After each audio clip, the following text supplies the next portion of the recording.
How are we feeling about it? I'm still leaning a little bit more towards SRG for the draft.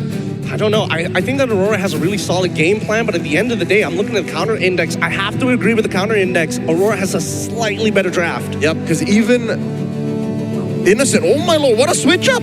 Innocent is the one who picks up the Uranus. I think he's expecting a lot of heat. SRG, they're going on defensive here to get some farm on Sagais. We're heading into expanding rivers and into the game to call the action. It's Mirko and Drex. Welcome to the first game in this best of 5.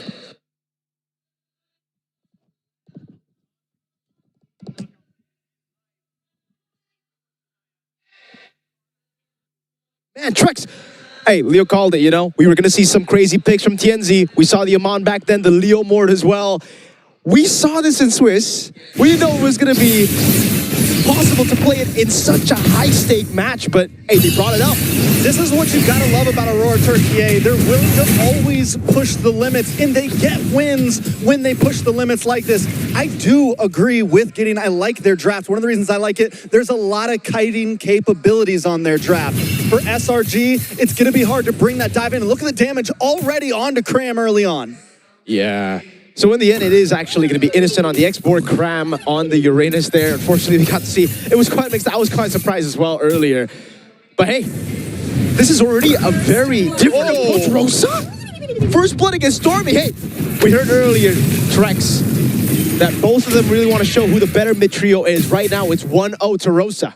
Yeah, the aggression already, and Zitian is a hero. I didn't know how much we were going to see it in this event, and every time it's popped up, it has done well. The poking capabilities, the wave clear, and again, the ability to kite against the enemy. Looking at it again, you know, just going through some of these emblems, and again, the choice for Sigiboom here is actually going to be the Temporal Rain on Sora. An interesting choice, something we have seen in the Swiss stage there, but for the most part, it is usually either the Concussive Blast or the Brave Smite. We saw the Concussive Blast a lot when it's played in XP, just to get a little bit more prio. Looks like, again, Aurora Gaming are going to be setting up for Turtle #1 with a whole lot of pickoff potential. Aurora Gaming already, what, a 700 gold lead. If they're able to secure this first turtle, it is huge for them. It probably sets them above the 1, but here comes a little bit of damage. Pagu able to lock on to Yumes. Sekai's looking for the dash in as well. Pagu just about to go down, but able to come back and survive. The dive in does come in. Tien's able to flick back and look at the damage. Rosa with another kill in the book. A long team fight, man. Yes, it's great for the Kaleo when you're able to actually get the hits, but they space so well. Innocent and Sigiboom going at it up top. Turtle #1, this should be free, but Lunar. Lunar looking for an angle. Sekai's able to steal it. Can he get away, though? Lunar looking for the kill. Can he secure it? Yes, Rosa actually steals it away, but Sekai takes out Lunar. It's a 1-for-1 turtle over to SRG. 3-0 Rosa is going to be a problem, though. Yes, they were able to secure the turtle, but there was so much time that Luna was able to buy. First, these guys was so low, he had to go back a bit, and they were able to get another kill. Now it's Aurora Gaming, who actually still have the lead, and honestly, if you look at their composition, they should be able to scale quite well, too. It's just, how's the export going to play into this game? With Rosa being so far ahead, as Leo said it's going to be very easy to get him to somersault. All right, SRG now trying to play the aggressive route. I don't know if this is the route they exactly want to take. I think for them right now, they need to kind of bid their time a little bit. Wait till Cram can get involved in these fights. Wait until Innocent can get involved in these fights. I think when they're grouped up, that's when they're going to do best. Absolutely. We'll see how it goes again. Again, if you guys want to understand a little bit more of this Uranus CC matchup, it is a completely unsalvageable matchup for the CC just because you can't do anything. Usually you at least get tempo around the map or you win out in the matchup. Against the Uranus, you lose out on tempo and Uranus just cannot lose in lane against the CC. Let's take a look at the item builds here. Yeah, they did pick up the Lethal Wanderer there. Nothing too crazy as of yet. Actually an attempt there with a Consecration pop 2 from Cram. Really looking for tempo on the map. Yeah, SRG, I mean, the play right now in the mid lane, it seems where all the action is happening, trying to secure it, trying to get river control. SRG finally starting to push back. You said it about Cram. He has control in the CXP lane, and it's making him get him all these fights, but look at the stun. Tsunami Slam does lock on, brings Lunar back. Lunar not going to be able to get away from this, but the AOT comes in, able to get the connect. Rosa joins the fight as well. Yeah, way too late on the AOG there. They didn't have the control in the mid lane, and that, therefore, it really just became a free pickoff for Selangor Red Giants. I really feel like Aurora Gaming should not have let that happen. Lunar knew that there were people missing in the mid lane, and the fact that SRG with, I would say, not the best mid-prio, we're able to rotate quicker, is concerning. Aurora Gaming are losing a little bit of control. Pagu For the grab, though, Yums on the run, forced to dash away. Stormy as well as Aurora Gaming take control over the turtle pit. Innocent does have the last insanity. Is he going to pop it and try to get involved? Tienzi able to secure the turtle with ease, but now Pagu getting a little bit left behind. Nice kiting from Rose, able to push Cram away. And SRG can't do anything about it. It's so technical, Trex. This is what we were saying when we were talking about how Fireflux almost beat Selangor Red Giants in MSC 2024 in the semifinals there. Or was it the quarterfinals? Honestly, forgot. It was single bracket. Either way. At that point, it's like you lose, you die. And honestly, it really feels that way too because no team wants to go to a lower bracket with TL, Onyx, YG, and Team Spirit waiting for them. It's true, and I feel like Aurora Gaming, every time these players get into top 8, they seem to really shine. This is where their prime kind of kicks in. They have trouble in the groups, they have trouble in the Swiss, but once we see them now, they are playing technical. They are fixing the mistakes that we called out before. And keep our eyes on TNZ, able to just steal a camp. He doesn't even go for the kill. Nope. He just, I'm going to take this, I'm going to take that.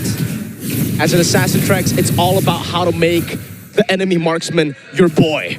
Your boy. That's the PG way to say it, right? I got you. That's all. For Kenzie, it's really all about taking him out because he knows that the main carry on this team is Skies, and the whole team's trying to support him to do it, right? Pagu already leaning into the green camps, trying to take it away, but it is Skies. He knows how to path. He knows exactly how to actually get the most out of even a bullying situation here. And again, for Selangor Red Giants, they lost out on those kills early. They lost out on the early turtle, or the second turtle earlier, but they're still able to get that gold lead to go down for Aurora Gaming. Yeah, I think my big worry, though, for Aurora Gaming here, as you know, Sekai's 2-0-0, and a YSS unchecked is a YSS that's going to check you soon at this point. Once he gets those items in, we know the damage he can do. And if SRG can get to that point, which, I mean, the gold lead is practically nothing for Aurora Gaming at the time. It's still a very much tie game, even with the extra kills that Aurora Gaming has gotten. I'm wondering when that pop-off point happens for SRG. Should be around now. The mid game's definitely what Selangor Red Giants are looking for. It's the power spike. Pagu's gonna go in, Yums as well. They're holding this angle, and really, for SRG, again, it's all about the poke. It's all about the threat of Innocent on this export. Can he build enough stacks as they go for Turtle 3? Watch for Tienzi in that top bush. Gonna try to look for an angle, look for a steal. Pagu also looking for the taunt. Innocent waiting for the dive in. Sekai's wants to enter the battle as well. Here comes the Tsunami Slam. AOG able to connect multiple members. Tienzi able to take the turtle. Lunar's gonna go down now. Oh, big last insanity. Actually, doesn't land on anyone. Yums! That's big. Sigaboom gets killed on the backside. We're seeing more damage. Stormy able to almost pick up one, but he doesn't get it. Sekai's, though, finds one of his own as Tienzi makes the trade. Pagu finds Innocent, and members of SRG are falling. Rosa and Pagu just need to get away, but Cram doesn't want to let that happen. Yeah, wants to go and chase Rosa all the way. Does not want to give him tempo. And look at what Cram is doing for Skies right now. He's able to push everybody back so that Skies can rotate straight to top side where he can actually convert on this winning team fight. It was actually not a winning team fight, actually. In a way, they won out because they were able to secure the structure, because they were able to stop the capitalization from Aurora Gaming. But it was Aurora who got the man advantage. They took Innocent down to the mid lane. There were trades all around. They got the turtle too.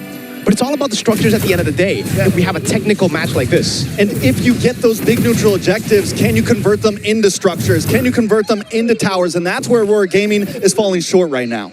Aurora Gaming are also falling short of making Skies Tienzi's boy right now. He's not a little good boy right now. He's nobody's boy. He's a man. He's his own boy. He's his own boy.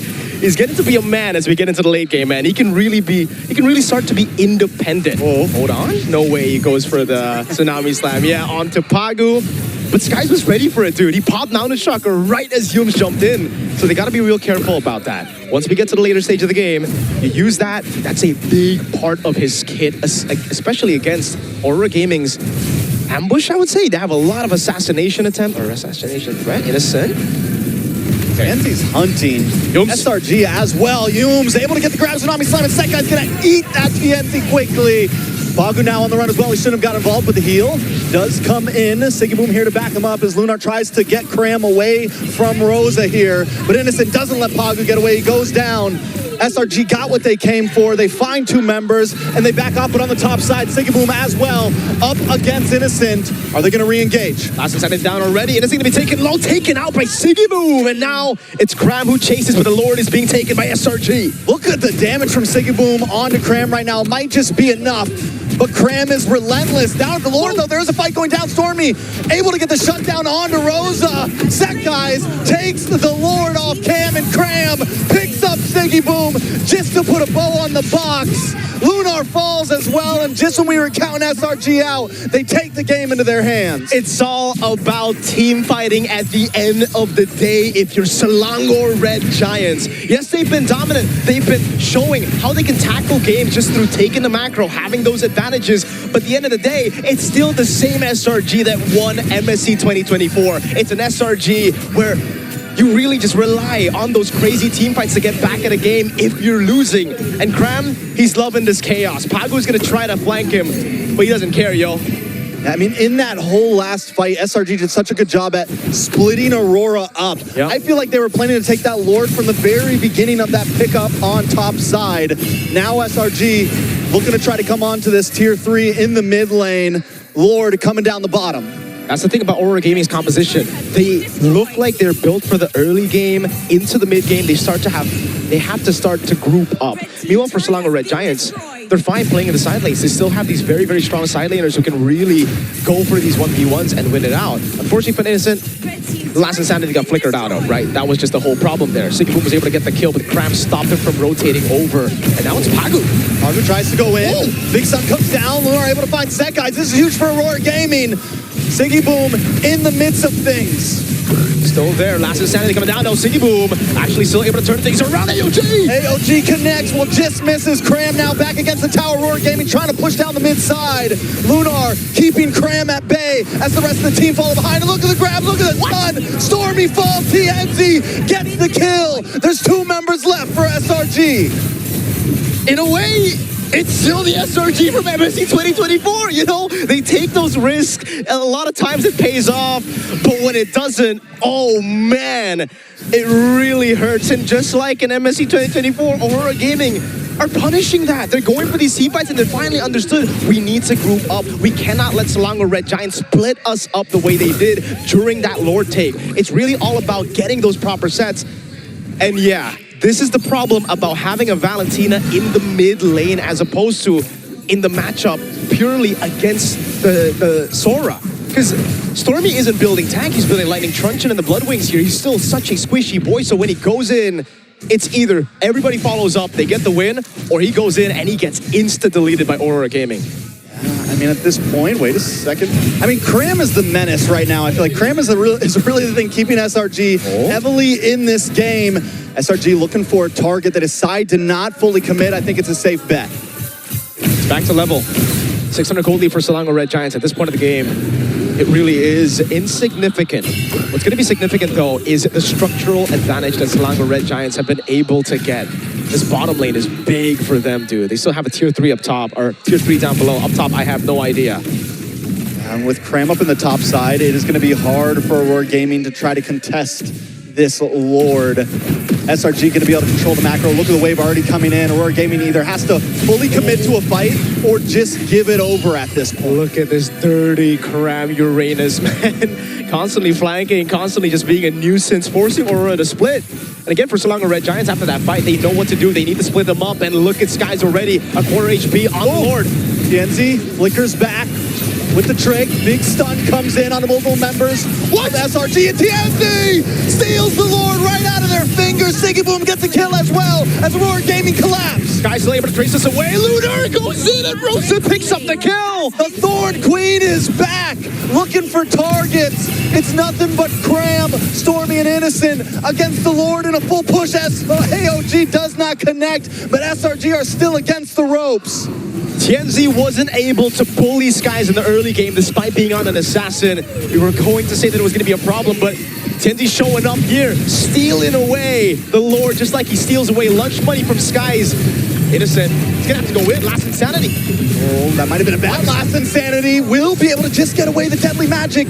Did not pack enough of a punch. Now Cram harassing Rosa. Rosa doesn't have the flicker, did have the flicker, still goes down. What? He's dead. He's dead. Cram wants more. He's looking for more, exactly. Tienzi tries to use the hat trick, wants to reconnect, but here comes Humes. Flicker's wrong and unable to connect to Tienzi, but Pavu does get caught. Set guys joining the fight now.